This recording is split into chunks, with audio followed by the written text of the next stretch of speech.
అందరికీ నమస్కారం. Welcome back to my channel. ఈ వీడియోలో ప్రభుత్వం ఉద్యోగులకు వెంటనే అమలు చేయవలసినటువంటి అత్యవసర 42 డిమాండ్ల గురించి ఈ వీడియోలో తెలుసుకుందాము.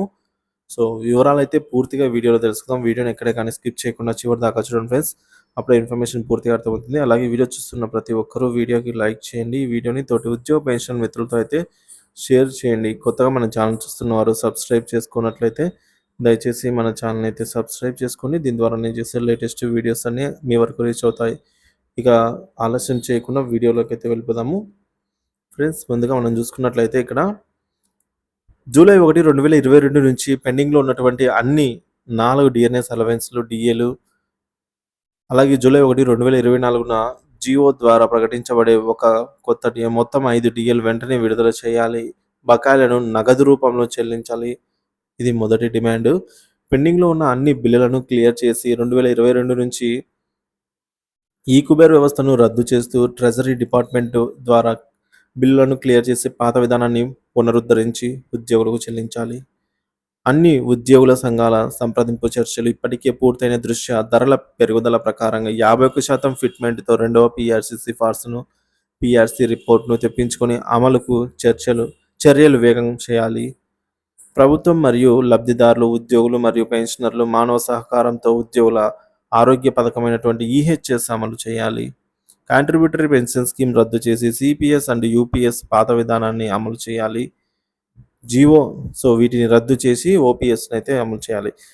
ఎంఎస్ నెంబర్ 315ను సమీక్షించి మరియు 317 బాధితుల బదిలీల కోసం ఉద్యోగుల కోరుకునే ఖాళీల లభ్యత కోసం అడగకుండానే వీలైనంత త్వరగా వెబ్సైట్ ద్వారా లేవనెత్తిన అన్ని ఫిర్యాదులు పరిగణలోకి తీసుకొని పరిష్కరించాలి.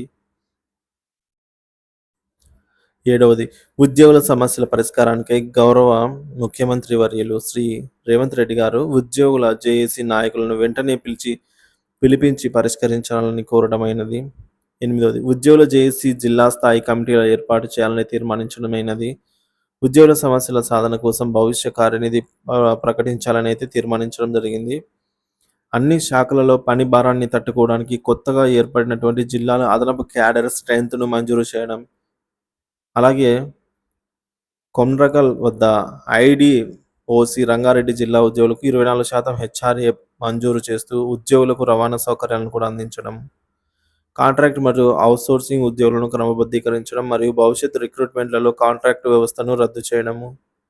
13వది, సర్వశిక్ష అభియాన్ ఎస్ఎస్ఏ వంటి కేంద్ర ప్రాయోజిత పథకాలలో పనిచేస్తున్నటువంటి ఉద్యోగులు మరియు కాంట్రాక్ట్ ఉద్యోగుల క్రమబద్ధీకరణ. ఉపాధ్యాయులకు ఏకీకృత సర్వీస్ రూల్స్ అమలు చేయడము. సార్వత్రిక ఎన్నికల ప్రారంభానికి 2 నెలల ముందు అమలు చేయబడినటువంటి బదిలీలను రద్దు చేస్తూ పాత స్థానానికి బదిలీ చేయడము. రాష్ట్ర జాయింట్ సాఫ్ట్ కౌన్సిల్ లేదా ఆఫీసర్ కమిటీ ఏర్పాటు చేయాలని అభ్యర్థన. ఉద్యోగులు మరియు పెన్షనర్ల మనోవేదనను పరిష్కరించడానికి ప్రధాన ఉద్యోగుల సంఘాలకు గుర్తింపు కల్పించాలని కోరడమైనది. పెండింగ్లో ఉన్న కార్య నియామకాలు లేదా మెడికల్ ఇన్వాలిడేట్లను క్లియరెన్స్ కోసం రాష్ట్ర స్థాయిలో మెడికల్ ఇన్వాలిడేషన్ అంటే హెచ్ఓడి అండ్ సెక్రటేరియట్ ఉద్యోగులకు కమిటీ ఏర్పాటు చేయడము. పీఆర్సీ 2020 బిల్లుకు సంబంధించి క్లెయిమ్లను ఆర్థిక శాఖ బదులుగా ట్రెజరీ లేదా పీఏఓ డిపార్ట్మెంట్ ద్వారా అడ్మిట్ చేయడానికి అనుమతి. ఉద్యోగులు మరియు పెన్షన్దారులకు పీఆర్సీ 2020కి ముందు బిల్లులను అనుమతించే ఆలస్యాన్ని నివారించడానికి దాని సమయాన్ని మార్చి 31, 2023 నుంచి మార్చి 31, 2026 వరకు కూడా వ్యవస్థను పొడిగించాలి. పదవి విరమణ అనంతరం సర్వీస్ పొడిగింపు కానీ రీఎంప్లాయ్మెంట్ కానీ చేయకూడదు. తద్వారా సర్వీస్లో ఉన్న జూనియర్ ఎంప్లాయీస్ల యొక్క ప్రమోషన్ ప్రయోజనాలను కాపాడుకోవాలి. గ్రేడ్ 1, 2, 3, 4 కింద గ్రామ పంచాయతీ వ్యవస్థీకరణ మరియు ఉద్యోగ మరియు క్యాడర్ కేటాయింపు మరియు నియామకపు తేదీ నుంచి సర్వీసును లెక్కిస్తూ పంచాయతీ కార్యదర్శుల రెగ్యులరైజేషన్ కాలాన్ని 4 సంవత్సరాల నుంచి 2 సంవత్సరాలకు తగ్గించడం మరియు ప్రమోషన్లను కల్పించడం. చాలామంది ఉద్యోగులు పదోన్నతి లేకుండా పదవి విరమణ చేస్తున్నందున పరిపాలన అసౌకర్యాన్ని నివారించడానికి మరియు ఉద్యోగుల నష్టాన్ని నివారించడానికి ప్యానెల్ సంవత్సరం మొదటి సెప్టెంబర్ నెలలో అన్ని విభాగాల్లో ఈ విధంగా నిర్వహించడం ద్వారా అర్హులైన ఉద్యోగులందరికీ ప్రమోషన్లను కల్పించడము. మెడికల్ అండ్ హెల్త్ డిపార్ట్మెంట్ ఉద్యోగులకు సంబంధించినటువంటి జీవో నెంబర్ 142 పోలీస్ డిపార్ట్మెంట్ యొక్క జిఓఎంఎస్ నెంబర్ 42ని సమీక్షించాలి. ఇటీవల ప్రభుత్వం శ్రీ జి. చిన్నారెడ్డి గారి అధ్యక్షతన ఉద్యోగుల ఫిర్యాదులను పరిశీలించేందుకు 3 సభ్యుల కమిటీ ఏర్పాటు చేస్తున్నట్లు ప్రకటించింది. నిబంధనలతో పాటుగా ఈ విషయంలో కూడా అవసరమైనటువంటి ప్రభుత్వ ఉత్తర్వులు జారీ చేయాలని అయితే అభ్యర్థించడం జరిగింది. Directorate of economics and statistics planning department cadre strength file number 969.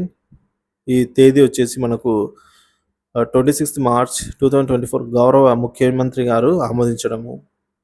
అలాగే హెచ్ఓడిల నుంచి సెక్రటేరియట్ బదిలీలపై నియామకాల కోసం 12.5% కోటా అమలు చేయడము. షేర్లింగంపల్లి మండలం గోపన్నపల్లి గ్రామం వద్ద సైట్ నెంబర్ 37లో ఉన్న టీఎన్జిఓ ఫేజ్ 2 యొక్క 101 అలాగే 102 ఏసీ స్థలాలను టీఎన్జిఓ యొక్క మ్యాచ్ లిమిటెడ్ షేర్లింగం మున్సిపాలిటీ రంగారెడ్డి ప్రభుత్వానికి కేటాయిస్తూ ఉత్తర్వులు ఇవ్వాలి. షేర్లింగంపల్లి మండలం గోపన్నపల్లి గ్రామంలో సర్వే నెంబర్ 36 మరియు 37లో ఉన్న Bhagyanagar TNGO mutual aided cooperated housing society ఇండ్ల స్థలాలకు భూమి కేటాయింపు జిల్లా మున్సిపాలిటీ తెలంగాణ ప్రభుత్వం జారీ చేసినటువంటి మేమో ఇక్కడ మనం నెంబర్ చూడొచ్చు. ఉపసంహరణ సవరింపు ఉత్తర్వులు అయితే జరగాలి.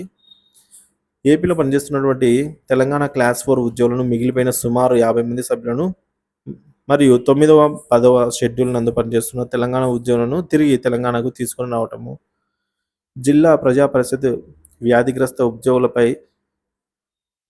ఆధారపడినటువంటి పిల్లలు లేదా కుటుంబ సభ్యులకు కారుణ్య నియామకాలు చేపట్టడం.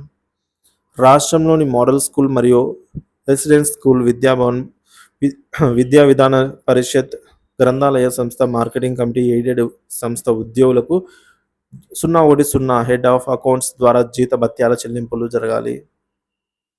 నర్సింగ్ డైరెక్టరేట్ మంజూరు చేయడం. రాష్ట్రంలోని 2.5 లక్షల మంది పెన్షనర్ల సమస్యలు పరిష్కరించడానికి ప్రత్యేక పెన్షనర్స్ డైరెక్టరేట్ను ఏర్పాటు చేయడము. అలాగే ఏసీబీ అండ్ విజిలెన్స్ ఎన్ఫోర్స్మెంట్ కేసులు మరియు డిపార్ట్మెంట్ డిసిప్లినరీ కేసుల క్రింద బుక్ చేయబడినటువంటి ఉద్యోగుల ఫైల్స్ను వేగవంతమైన క్లియరెన్స్ చేసి ఉద్యోగుల కేసుల కోసం సమీక్ష కమిటీని నిర్వహించడం మరియు నిర్ణీత విచారణ పూర్తయిన తర్వాత ఎంక్వైరీ వేగవంతం చేయడం ద్వారా ఉద్యోగులను విధుల్లోకి తీసుకుని రావాలి. 34 ఎస్సీ ఎస్టీ ఉద్యోగుల ఉన్నత విద్యార్హతలు పొందేందుకు డిఓ సౌకర్యాన్ని అందించడానికి జిఓఎంఎస్ నెంబర్ 342 యొక్క పునరుద్ధరణ. 35 మరణించిన విఆర్ఏ యొక్క కుటుంబ సభ్యుల కారుణ్య నియామకాలు చేపట్టడము. విఆర్ఓ మరియు విఆర్ఏ వారి యొక్క ఎంపికల ప్రకారం రెవెన్యూ శాఖ తిరిగి తీసుకొని రావటం మరియు వారి మునపడి సీనియారిటీ ప్రకారంగా వారి సేవలను రెవెన్యూ శాఖలో క్రమబద్ధీకరించడము. Old pension system contributory system OPS system అమలు చేయకుండా ఉస్మానియా యూనివర్సిటీలో పక్కన పెట్టినటువంటి ఆర్డర్లను రద్దు చేయడం మరియు సిపిఎస్ ఓపీఎస్లు కోసం ప్రభుత్వ ఉత్తర్వులు ఓయూలో అమలు చేయడం. గురుకుల మరియు మోడల్ స్కూల్ టీచర్ల ఉద్యోగులందరికీ ప్రతి నెల 1వ తేదీన జీతభత్యాలు చెల్లించడము. అన్ని జిల్లాలకు డిఈఓ పోస్టులు, విద్యాశాఖలోని అన్ని అసెంబ్లీ నియోజకవర్గాలకు డిప్యూటీ ఈఓ పోస్టులు మరియు అన్ని మండలాలకు ఎంఈఓ పోస్టులు మంజూరు చేయడము. క్లాస్ 4 ఉద్యోగుల అన్ని ఖాళీలను డైరెక్ట్ రిక్రూట్మెంట్ ద్వారా పూరించడం. ఎంజీఎన్ఆర్ఈజీఎస్ ఉద్యోగులకు టైం స్కేల్ మంజూరు. అవుట్సోర్సింగ్ కార్పొరేషన్ ఏర్పాటు చేయాలి అని చెప్పేసి ఈ మేరకు ఉద్యోగుల దీర్ఘకాలంలో పెండింగ్లో ఉన్నటువంటి ఈ సమస్యలను వెంటనే పరిష్కరించాలని ప్రభుత్వాన్ని కోరిన తెలంగాణ ఉద్యోగులు జేఏసీ అండి. ఈ ఉద్యోగుల జేఏసీ ఆధ్వర్యంలో సెప్టెంబర్ 24వ తేదీ నిన్నటి రోజున సుందరయ్య విజ్ఞాన కేంద్రంలో 205 భాగస్వామ్య సంఘాలతో కూడినటువంటి సమావేశం చైర్మన్ మారం జగదీష్ అధ్యక్షతన ఏలూరు శ్రీనివాసరావు సెక్రటరీ జనరల్ నేతృత్వంలో జరిపిన ఉద్యోగుల సంబంధించినటువంటి ఇప్పుడు మనం చూసినటువంటి పెండింగ్ సమస్యలను పరిశీలించి ఉద్యోగుల ప్రయోజనాల దృష్ట్యా త్వరగా పరిష్కరించాలని ప్రభుత్వాన్ని విజ్ఞప్తి చేస్తున్నామని, అలాగే జిల్లా స్థాయి ఉద్యోగులు చైతన్యవంతం చేయడం కోసమే రాష్ట్ర వ్యాప్తంగా అన్ని జిల్లా కేంద్రాల్లో రాబోయే 15 రోజుల్లో సమావేశాలు నిర్వహించి భవిష్యత్ కార్యాచరణ ప్రకటిస్తామని అయితే తెలియజేశారు. మొదటగా ఈరోజు ఉద్యోగుల జేఏసీ స్థాయి పూర్తి కార్యవర్గాన్ని అయితే ప్రకటించారు. తెలంగాణ ఉద్యమంలో కీలకంగా పనిచేసి ఇప్పుడు ఎమ్మెల్సీగా ఎన్నికైనటువంటి ఆచార్య కోదండరాం గారికి ఆత్మీయ సన్మానం చేసిన ఉద్యోగ ప్రభుత్వానికి మధ్య వారధిగా కోదండరాం సార్ గారు అయితే పనిచేస్తారని ఆశాభావం వ్యక్తం చేశారు. సో ఈ విధంగా ఈ 48 ఏవైతే డిమాండ్స్ ఉన్నాయో ఉద్యోగులకు సంబంధించి పెండింగ్‌లో వీటిని వెంటనే తీర్చాలని చెప్పేసి ఉద్యోగ పెన్షనర్లు కోరడం జరిగింది.